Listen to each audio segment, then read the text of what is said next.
tukuza musindika ya sente eri abagalwa abo mu nyaffe Uganda ng'okwisa enkola ya tap send enkola eno nnungi ate nga yeesigika. Kati genda mu simu yo odownloadinge app ya tap send TAP olwono nawe weeyunge ku mpeereza ennungi mu kusindikira abagalwa abo. Kozesa promo code Kasuku nga toyawuddeemu. Abali mu UK ojja kufuna pound 10, Europe ojja kufuna euros 10, USA ojja kufuna dollars 10, Canada ojja kufuna dollars 10. Ate nga kino kisinzira mu nsi mw'obaoli. Kati gwe abadde atawanyizibwa mu kusindika ensimbi eri abagalwa abo. Okumanya ebisingako okufuna app ya tap send ebifudde byangu nga tukusindikira abagalwa baffe ensimbi mu bwangu ddala. Platinum Wellness Spa offers therapeutic massage services complimentary with sauna and steam bath for your full body cleansing. You can now get a Swedish massage, hot stones, sport massage, aromatherapy, salt ability hot stone therapy, Moroccan bath hammam, jacuzzi, and many more therapeutic massage varieties. We are located along Lukuli Road near Teletubbies Primary School, off Rumala Access, Kongebuziga. Call us on 0708 842 821. Platinum Wellness Spa, here to take care of you.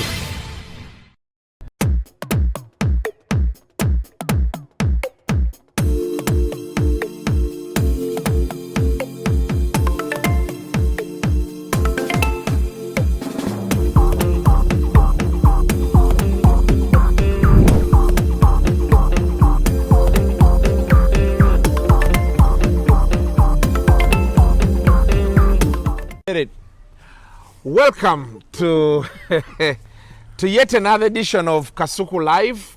Olunaku olwaleero tusinzidde wano ku Royal Lakeview Gardens Lubaga.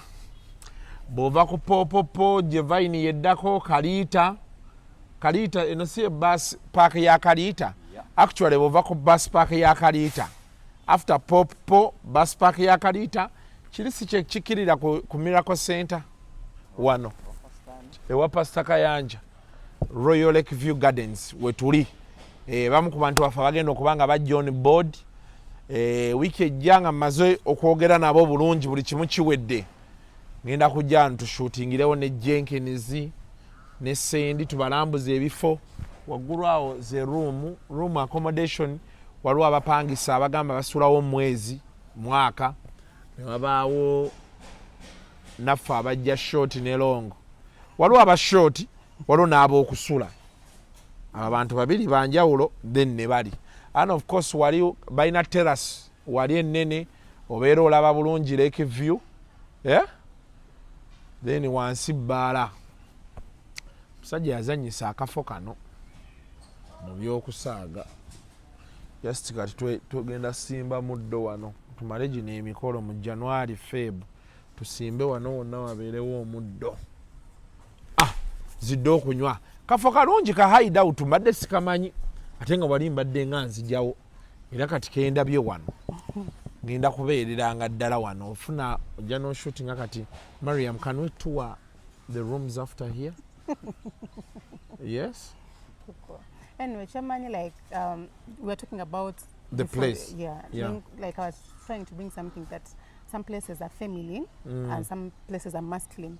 So usually the reason sometimes why such businesses work out is like men look for feminine energies. Yes, that's why last time I was saying like spas zeyonge, the wire spas increasing and Walwo locations and from the geographical point of view, it is those more feminine, others are masculine. So kati ebyogedde sibitegedde era toyinza kubiti kuba ebintu byo buli kimu okigattamu feminine, masculine, but anyway, but this is a place. It's quite a nice place, especially those who want hide. That's why you're saying it is the nice place because it is feminine.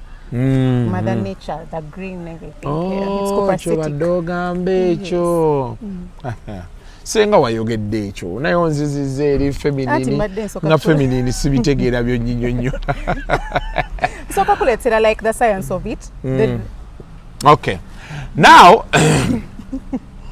olunaku olwaleero nga bwe badde mbagambye tusinzidde wano ndi ne Mariam from Mariam Fame. Yes. Wow. Mariam Fame. I got a lot of feedback last time. People were telling me Mariam is hot, give me her number. And of course, our number with number. Those talks. There's actually some lady who called me. Is like, we need to invite her to come. I don't know if they reached out to you. Not yet. Not yet. Okay, so our Labi Bafaba Kasuku Live, thank you for once again for these sessions. Like Mutua feedback that keeps us also engaging you better, informing you better. And of course I want to thank Mr. Coco. Yes. Because really like taking challenging information like this is not quite easy. Yeah. But I know you're up for the challenge anyway. I am. You are ready. How soft are your hands? Like, hold mine. Oh, okay. They are soft. So women are supposed to be cold and men hot. Or we are supposed to all be hot. It really depends. Okay. Yes. So olunaku olwaleero tugenda kwogera ku babayita baseki botte oba basajja bakazi. Basajja bakazi. And why? Why are we here? Can you phrase it better? Like for oli okukitegeera amangu mu luzungu. Why are men weak? Why are men weak? Why are men weak? Yeah. And mu Luganda lwaki tulina baseki botte bangi. That's why olaba like amba bayita naba sister. Nga musajja. Biri junior byayita sister case. Yes. So why are men weak these days? Yeah. Okay. So I have to first take you back to the Genesis. Okay. Yes, Genesis nti abachala n'abaami we come from a place of masculinity and femininity. So ekyabaawo kyali nti of course over time things changed in the 1970s where Shakespeare's batandika okujja when fantasies came over. And then there was liberation, expression of information, expressing of how they feel about certain things. So in the due course, people fell for that. Like people started to exchange their ideas and beliefs on what they could see in different people. So me, I'm a student of literature as well, but I also I'm certified in neuromarketing. But now, in context to men and women and masculinity and feminine,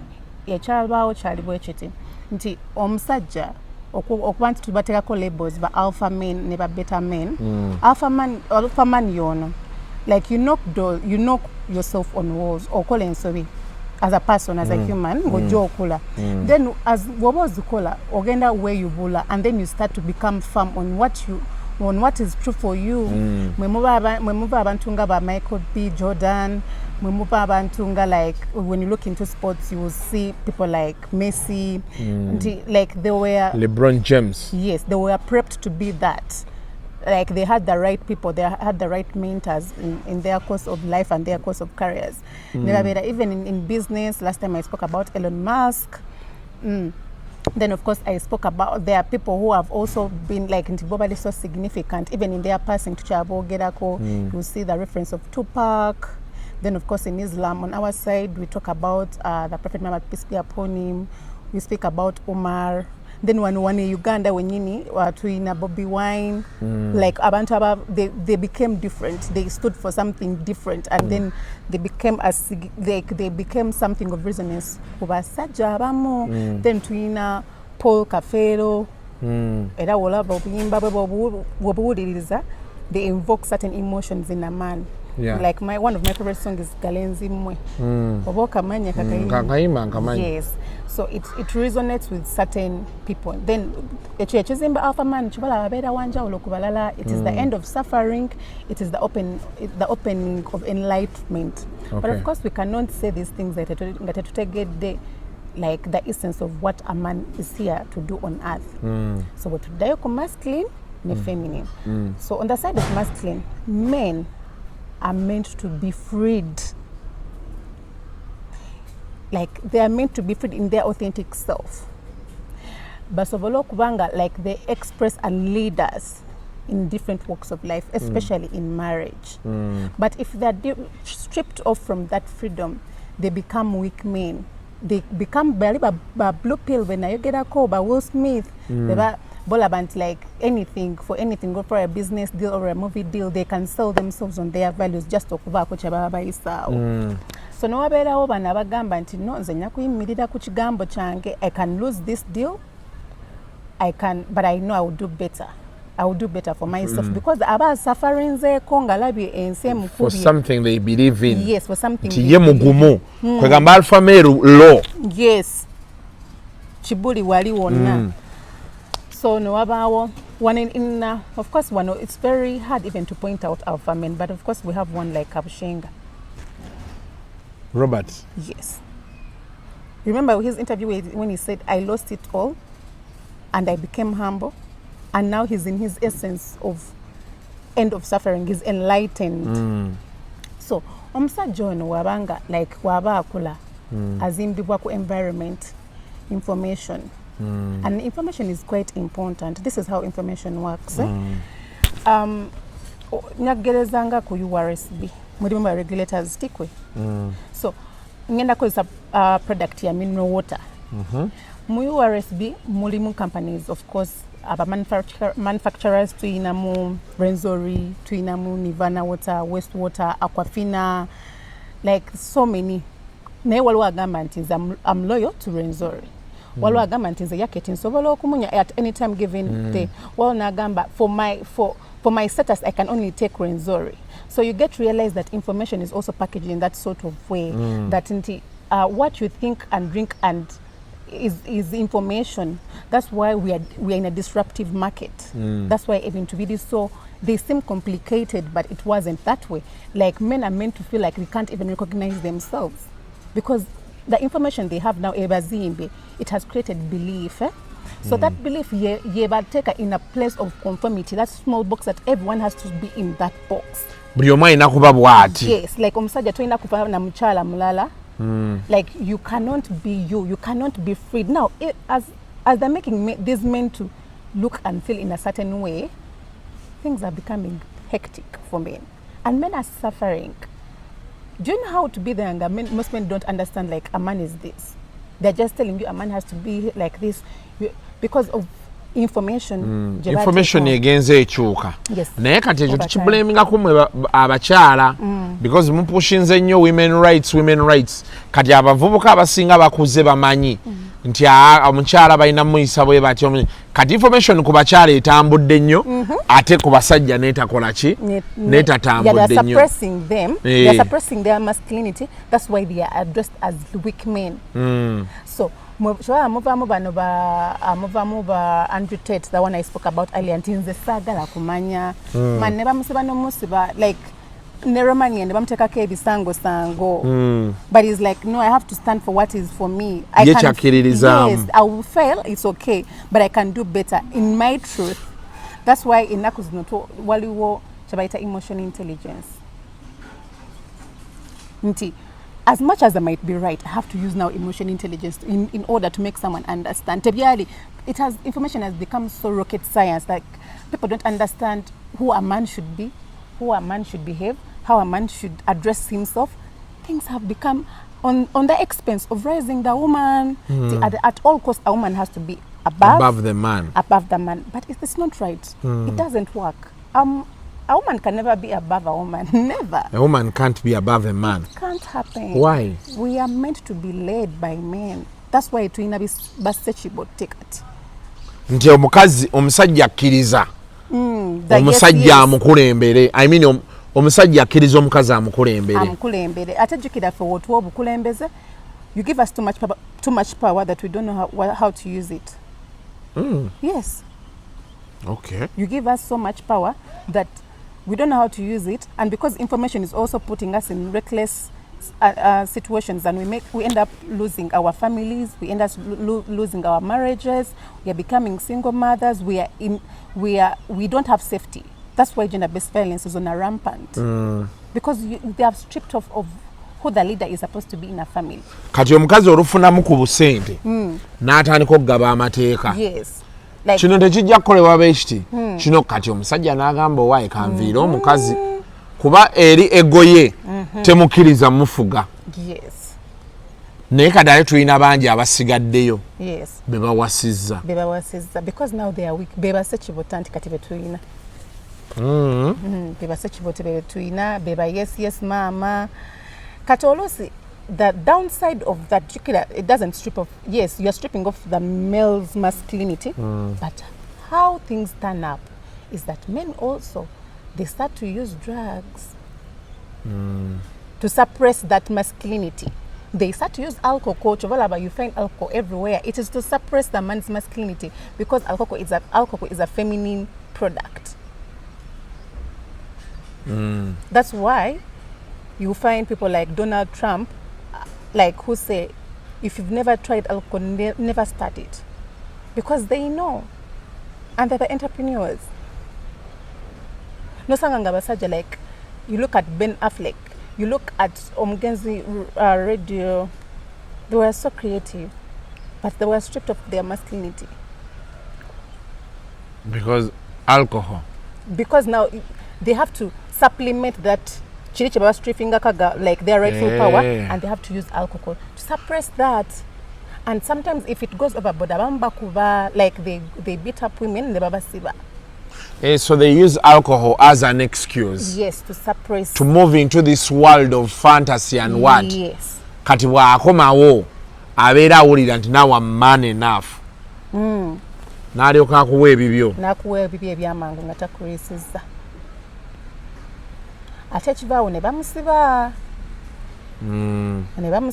Because we are not advocating for domestic violence, but because last time we said like a man shouldn't be aggressive, neither passive but assertive, and that drives out the alpha man. Tabeera aggressive. Nti kubanga aggressive yo yagenda okuba akukube adde engulunga, like he can't even recognize nti yakubye naye nga yakubye. And because like society conditioning suppress eteka mshala waggulu bajje bakusibe, bwe bakusiba bakujjeko ebyobugagga byo. That is what happened to R. Kelly. So R. Kelly bagamba he raped young girls. Yes. Is rape also part of trying to feel like? That is what I'm telling you. Those are the things that we are facing right now. Stripping off of men's masculinity. What is like the source of stripping your masculinity from you? It depends on what you do. Kasuku, you are a media personality, but if someone ngayagala okukozesa ensobi ajja kumanya choice ngo okwagala achikusembeze achikukubise against you at the right time when they need. That's why the art of war comes in. Nti osange nti abantu they are rallying against people who have done quite something for our people. Okay, I know people might not agree, but look at someone like David Lutalo. And see Obambo, like his songs, like Wawe Tugenda. And then at this point, the same weak men, Bebali Mokuba, they're telling him, no, what are you telling us? Because all men have to be in a certain box. Babeera baagala ffenna tulowooze kimu. Exactly. Kati boogezaako kulowooza ekyenjawulo. Nga batandika okuteekako ebintu ebitategeereka, onywa enjaga totegeera, you are mad. Kuba tolowoozezza nga bo.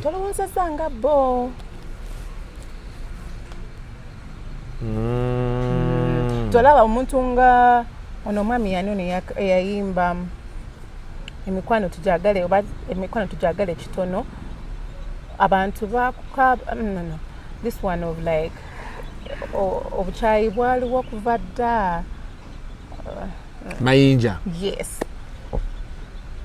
Like when you listen to those people's songs, they are sending off a message. There is edutainment in that. We all agree that when you're listening to certain information, it invokes certain emotions. There is oxytocin and adrenaline. They were edutainers. Now they are put in a box because, okay, you don't agree with us, you have a very huge problem. You are hypocrite or because you know why? They are making men to be like they cannot reason. They don't want men kwerowooleza. Yes. They are playing this notion of certainty, and certainty has killed so many men. And you can also agree, like, Kuku, in your life there was a point where you would be like, certainty yanzijako kyenaalibadde better because you needed to conform to society norms. Yes, and society conditioning and programming. Like you have to be there. You can't come out of certainty. That's why osanga ebintu nga babitunda nti emikisa abagala emikisa abagala simanya ebintu ebitegeera mbu abagala emikisa obulango obulaba. They're selling certainty. They're selling certainty. You have to, like, there is something certain there, and and at the end of it all, it's just a perception they're selling to you, but it's not making sense. Because after all said and done, and you've knocked yourself and you've failed so many times, you have lost your marriage, you have lost your business, that's when you start to make up a decision, and that's how alpha men become alpha men. They are not born alpha men. That's why it is the end of suffering. It is the receiving of enlightenment. Nti osalawo n'oga nti kino kyenjagala ngenda kiyimirirako ngenda kigobako. Yes. N'ennaku zino abasajja babawasizza nnyo. Kivudde ku ki? Because of certainty. Remember, men have a financial clock, tikwe. And they're stripped them off of that financial clock because certainty they create a notion of certainty in mubulango bemulaba mumyenge jemunywa like sinategeera kyonyonyola gezaako kim breaking it down. Abasajja babawasizza nnyo. Yes. Lwaki? Njagala okindeetere wano kumpi kuba certainty ne madde sinakitegeera bulungi in relation to certainty in relation nti okukakasibwa oli akukakasa nti kino kijja kuba. That's why omanyi wona afa kuko anti kikingamba omanyi wona gaggawala nti invest in these stock markets ogaggawale. We are selling to you certainty. Sure deal kiggwa nti bw'oteeka ssente wano. Yes. Zigenda kukomawo. Yes, nti wewasa ono omukyalo omulungi afaanana bw'ati ebizibu byo biba biwedde. Nti wewesibako ono sugar mami sente ogenda zifuna. She will die at a certain time, you get the money. Tobalabo anti ombuzizza lwaki abasajja babawasa. Baba stripping them off of their masculinity. They cannot think for themselves. Babalaze nti olina okuba ne ssente bw'oba tolina ssente bw'ofunayo ekikazi ekikulukulu ekiziina ojja zifuna. Yeyo certainty. Yes, yeyo certainty. Ate wotaakola byayagala okole ajja kulabisa. Oyo mukazi ajja kulabisa.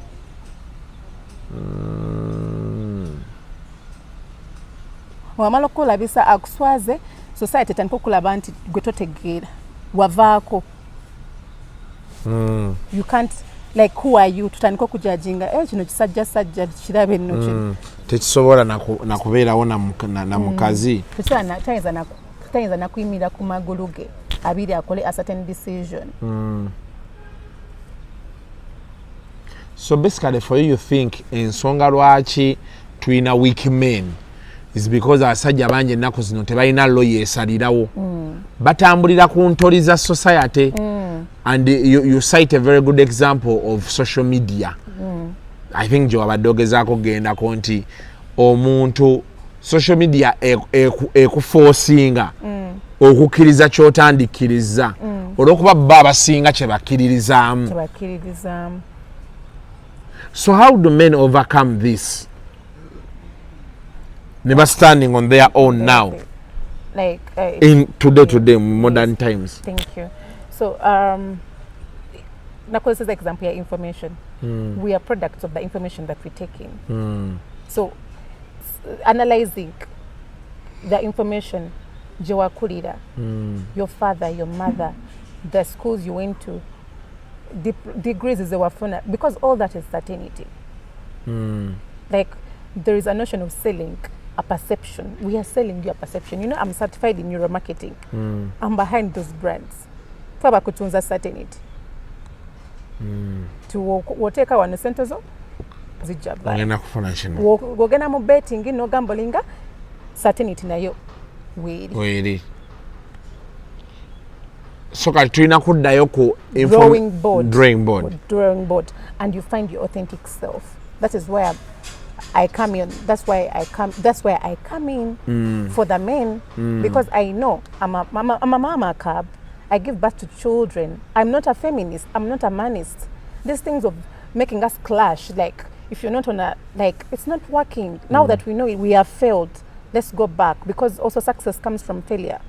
Like omuntu awulira nga abikoye yaje wanke. And we like, because of course we are different, but this is just a basic explanation, but there's certain things that as ever from genetics, where you came from, the information you have been fed all this while. So I can sit down with you and of course analyze and give you what so when you analyze someone, nola background ye erichi yakulirawa, but is not going to take like a lot of time. By the time, for example, wokwata ku muntu nga mayinja eyina stand ye nti nze ndi wakino n'abeera overpowered by the general society or majority of the society or the loudest, because you know there are three things. Yes. There is the general society, there is the majority, and there is today tuina challenge tuina je baita loudest. Tusobola okubeera n'abantu naddala ku social media, tusobola okubeera n'abantu 100 ne baleekaana nnyo, kati olw'okuba olukumi olusigaddeyo terwogera teruleekaana, ne tulowooza nti 10 ekireekaana kyekyogera kyekituufu. So by the time you have to rewind all this and omuntu aba tafudde. Because me, I can observe someone within just 10 minutes. Maybe I get an emanya. No problem here. Yes, it is this one. Kati nze problem yange erichi. No, I'm a professional. I cannot just. My aim is not to kulabisa abantu. I'm here to support and help where I can contribute to the family unit. Because the whole essence of me coming here is to preserve and protect the family unit. Of course, with a sense of like the biological clock that women have, but also importantly and most importantly the financial clock, because men are broke. Why do you think they are broke? You think men don't know what to do? They know. So why are men broke? Like the information, they have wrong mentors, first of all, the information they seek in, uncertainty, and they're made to think and feel like feminine. That is why we are here. So information ijetufuna nchamu a lot. Yes, we have abantu mu bwavu. So to citing ile yokko.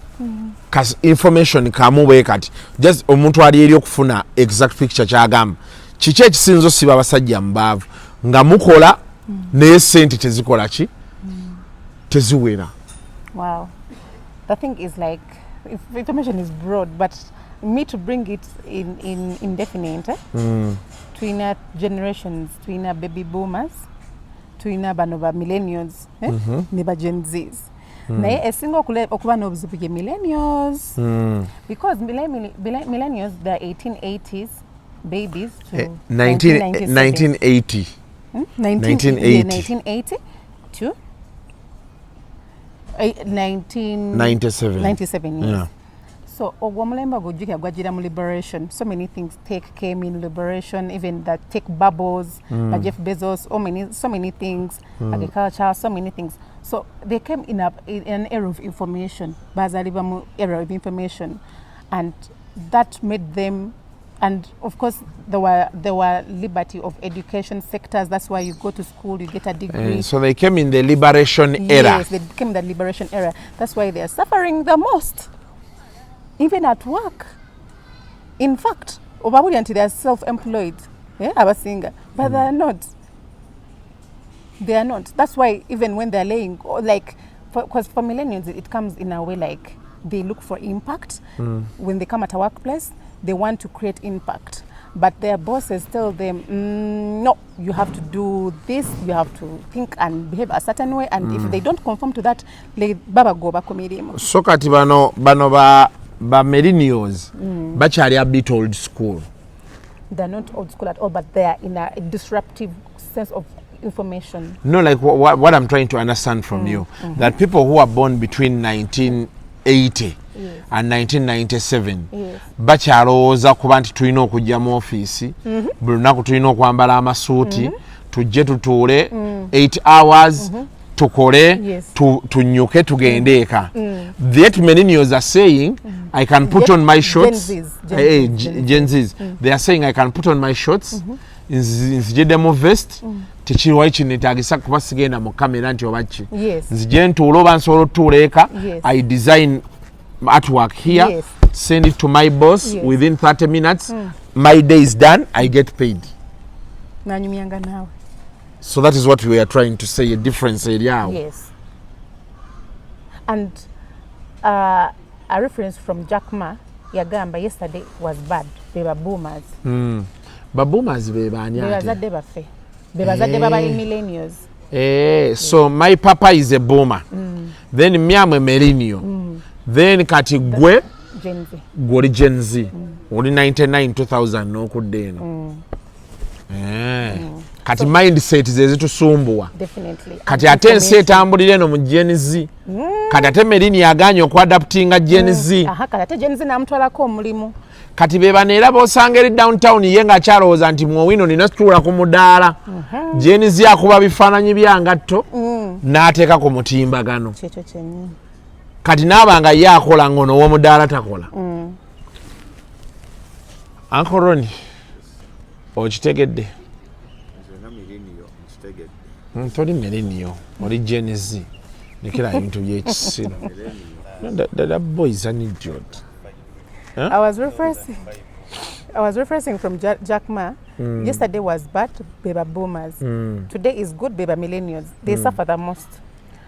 Then tomorrow is better, baby Gen Zs. Because even when you look at in different spectrums, let it be like, okay, let me just remain to the work thing. Want to know like certain work organizations bazimba chebaita work culture maxims tebazizimbira ba millennials bazizimbira ba Gen Zs era ba Gen Zs be baguse emirimu because for them they know what they want. Jikira ba Gen Zs bagira mugundi mu recession baine na kwefanana muko ne yaba boomers. There is a connection between the boomers and the Gen Zs, and the millennials are left out. That's why era mweno era musanga that by millennials beba demonstrating millennials beba genda ku social media ne bavuma abantu beba balesa conformity into water fitting amwe certain box obali wa myaka kinana obo ensi yo gikoledde ki bajja kukuba bajja kuvuma bakuteke wansi ate bebamo bebalon baba yo gogo balayita godfather waabwe ne bamugamba ne batunulira ne bagamba according to this one you know waffe the reason ono ye waffe gwe tukkiririzamu. Yes. Kati gwe atakkiririza na waffe oli musiru oli mujega ensi yo giriddemu olukwe era totegeranga nako bukyanga obaawo. Yes. Ba millennials be bazadde ekyo. As they're doing that, they're not working. As they're doing that, babataddemu a place of consumerism. That's why iPhones are all over the place. As they're doing that, products, alcohol, they're all over the place. As they're doing that, mental health concerns, disorders are on the rise. As they're doing that, they are bashing and abusing everyone without even looking at as to why people are behaving in a certain way. There is lack of empathy. So there is a thing Bambi, they also accuse them of being narcissists, and they are not narcissists. Bambi millennials. They're just looking for something impact, because you see there's so many, they've given them so many alternatives that it has confused them, like so much of information that osanganti even at this point omwana aina degree nenga tayenza kukola mulimu.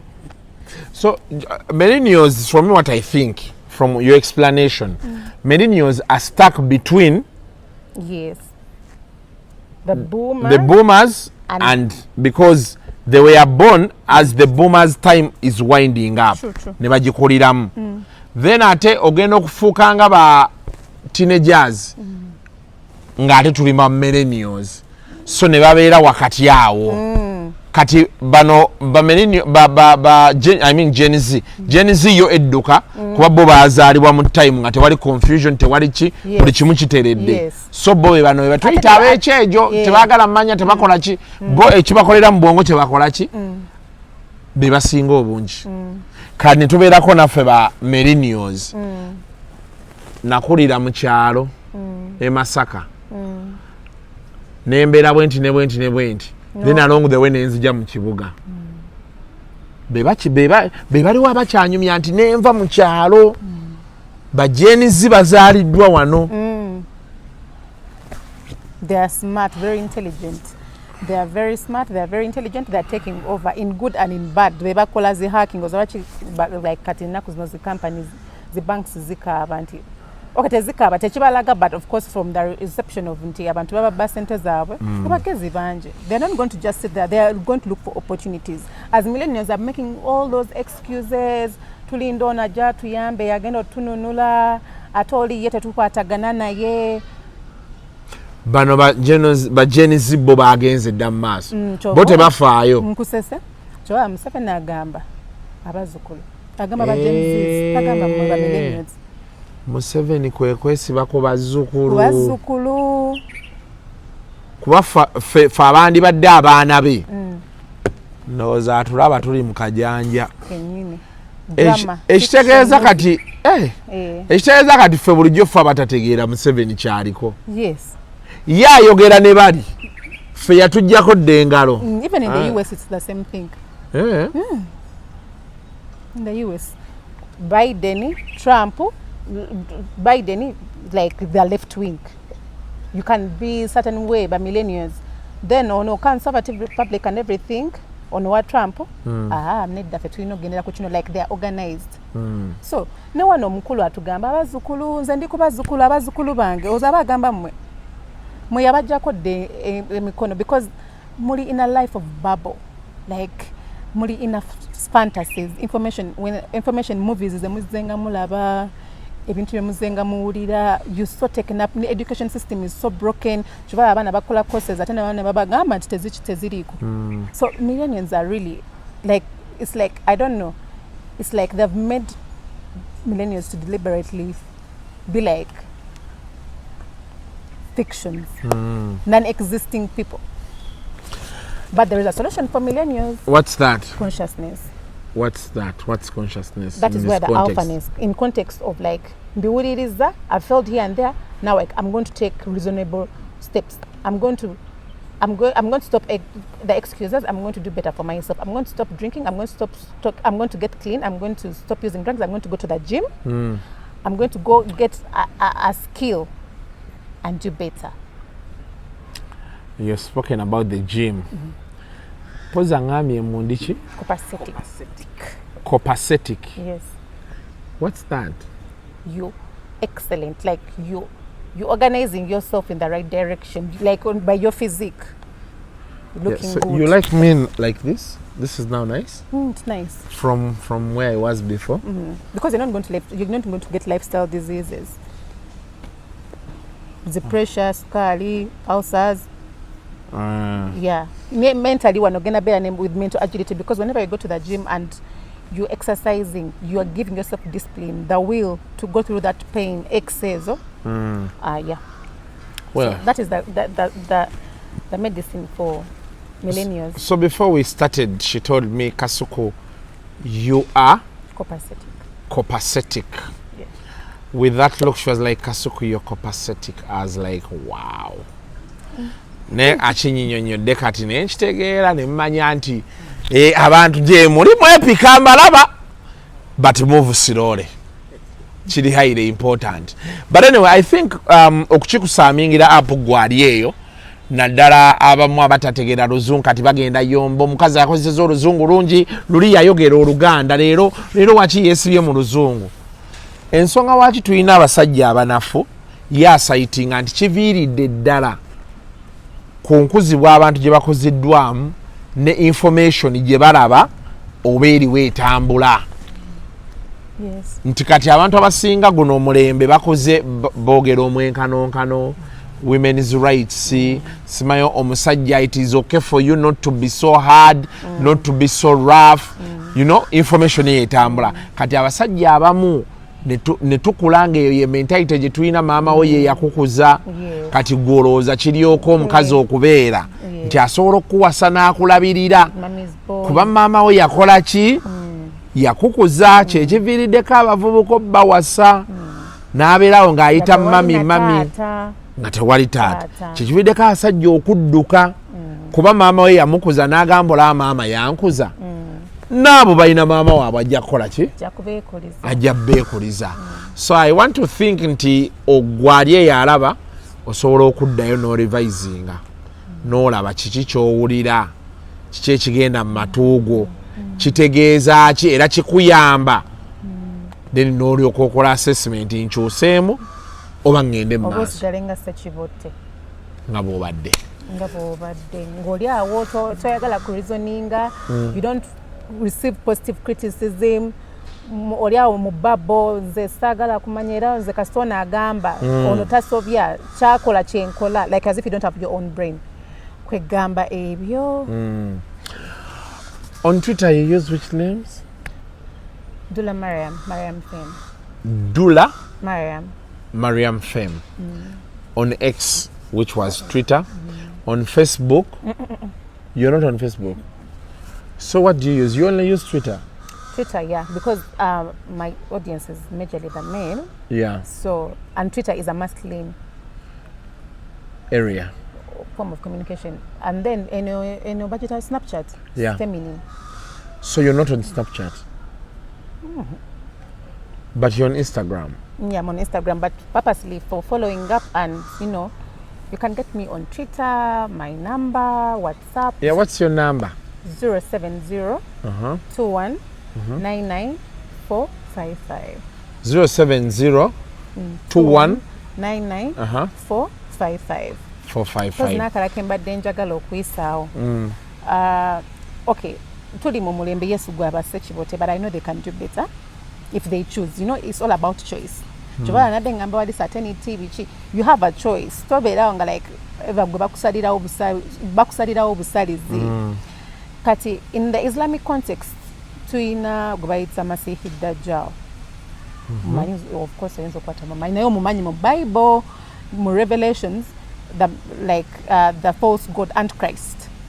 He's going to be a man who's going to, he's the biggest test, but an alpha man will be able to protect his family from that false prophet. Antichrist agenda okuja. So the reason why it's for the coming of the Antichrist. When you come to the spiritual realm, in the spiritual context, and the biblical and in the Islamic context, but Mahad era ndowooza oba mwadde owulira mu bino ebintu bya Palestine ne Israel nga bagamba like the Palestinians are like they're praying for the coming of Mahad.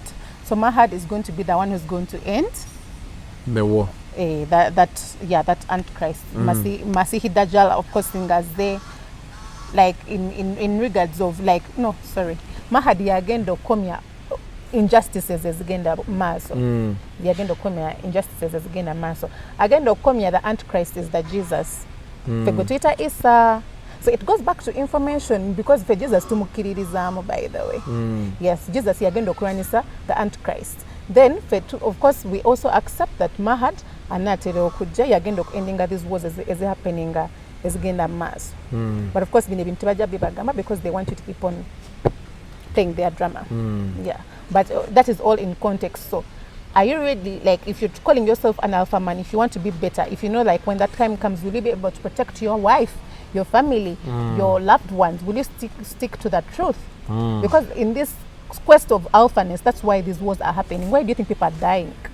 Why do you think Benzema bamutekako ban? Because he's standing for the truth. Benzema bamutekako ban.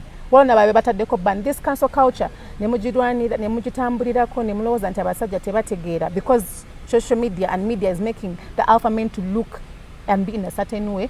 Basobola okuyisaawo ebyabwe. That's why even when Benzema mama we were when they protected his interests and men were like yeah, but as you're rooting for Benzema, he put in the work. Karim Ori guy ori owa PSG. Yani. Yeah.